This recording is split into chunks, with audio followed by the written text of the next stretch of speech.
Hello, I'm going to talk on Nbn Project.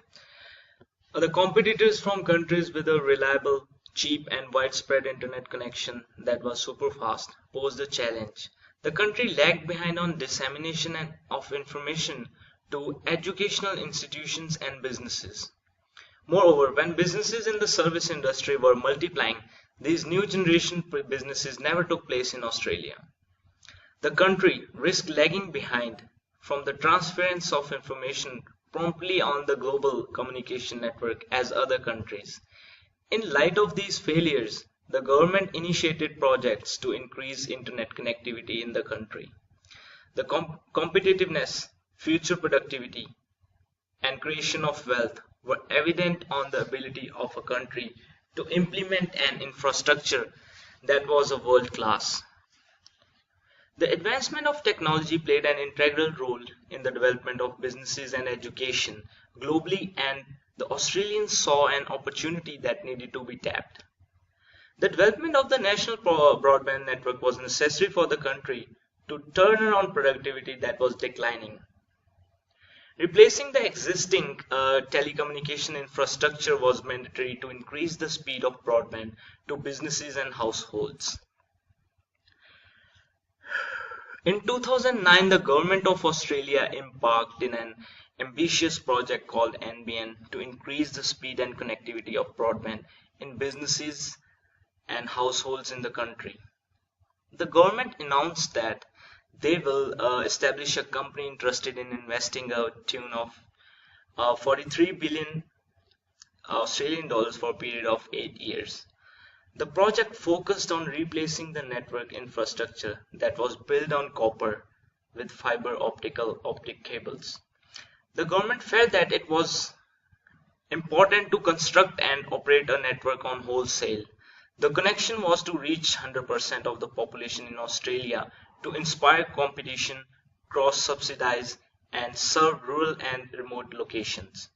The project was designed to realize infrastructure that was faster, cheaper, and high in quality. The political debates clouded the projects with many questions the pace, effectiveness, and benefits to society. The ensuing political debate and continuous modification of its scope reduced the project effectiveness.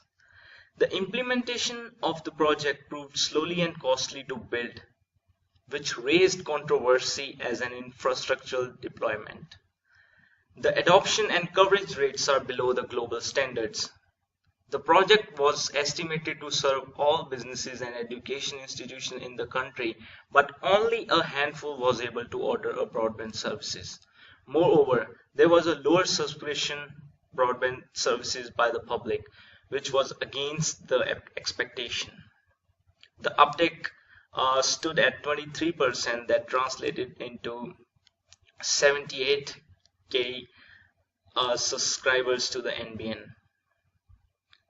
Management. The setup of the NBC company was established under the supervisory structure, legislative policies, and guidelines.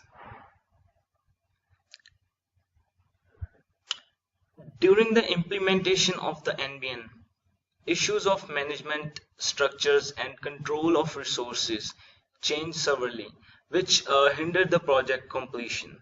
The company was a government entity created by build, design, and operate the broadband network. They sit in the broadband communication and digital economy portfolio, which means that they report to the minister in charge of the ministry. Also, they get assistance from the Ministry of Finance and Deregulation. The government offered the company with their expectations that guided them in making an informed decision.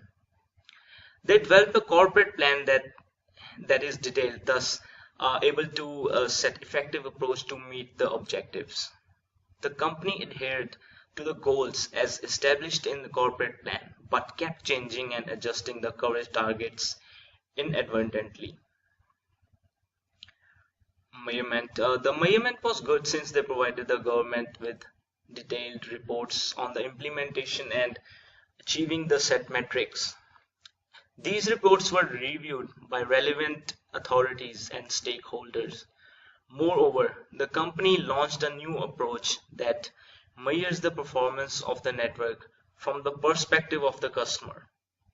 The government allocated adequate fund to provide oversight to the project. The bodies mandated to offer oversights include ACCC that monitored competition deliverables resulting from the changes in the structures in the NBN. Also, the ACMA developed and monitored the execution of appropriate network codes and standards that helped in the enabling the rollout.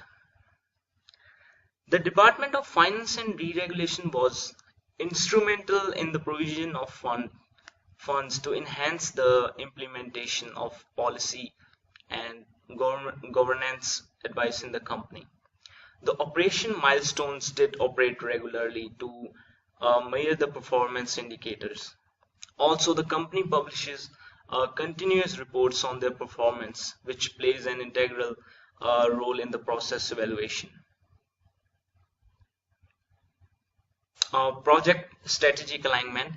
The strategic alignment was fair with stakeholders such as partners like Telstra, government and agencies like ACC and ACCMA actively participated in the execution of the project. The challenge that the project faced was the continuous revision and renegotiation, which increased uncertainty. The success of the project was a pride that both levels of government identified with. The Nbn project failed to embrace the concept of project management, measurement, and alignment. The policymakers and politicians clashed and allowed political debates to affect the project implementation. The stakeholder engagement was good.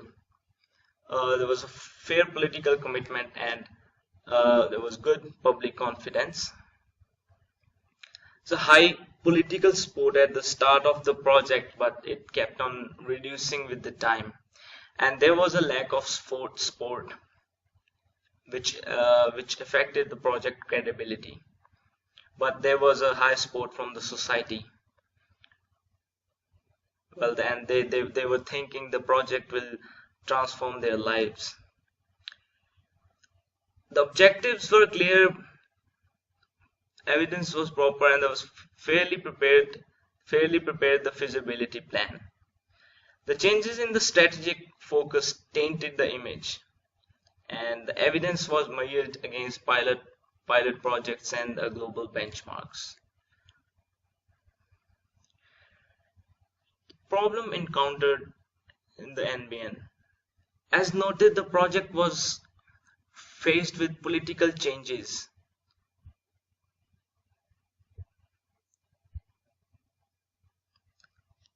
With political changes caused by a change in governments, which changed the project focus, strategy, and commitment.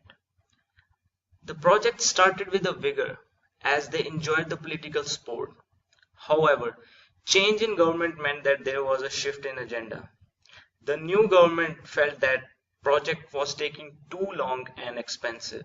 Thus, they made changes in the strategic focus. The issue not only increased the cost of the project, but caused delays in the rolling out of the project. Also, the continuous changes in the project objectives and focus caused uncertainties, which led to increasing in cost and delays. Despite clear objectives at the beginning, changes in the project focus caused uncertainties, delays, and increased costs. Come to the conclusion and few recommendations. Despite the media interference, the public approval rating for the project was high and encouraged project completion. The issue offers insights on the essence of stakeholders engagement and public participation. Involving and teaching the public on the essence of the project is imperative in enhancing success. The public should be educated on the benefits of the project and ask for their support. Also, setting clear objectives is integral in the successful completion of the project. The government needs to set clear and measurable objectives to offer guidance to project teams. The government support and supervision is integral in project implementation since they offer legal, financial, and human resource infrastructure. At the time of implementation, labor government and other stakeholders collaborated to make sure that the legal infrastructure was developed. In addition, we noted that the feasibility study was marred by inconsistencies and inaccurate estimates that necessitated changes in project objectives. Therefore, it is imperative that proper feasibility study is conducted using global standards. Also, a proper framework should be developed to offer guidelines and operating environment. Thank you.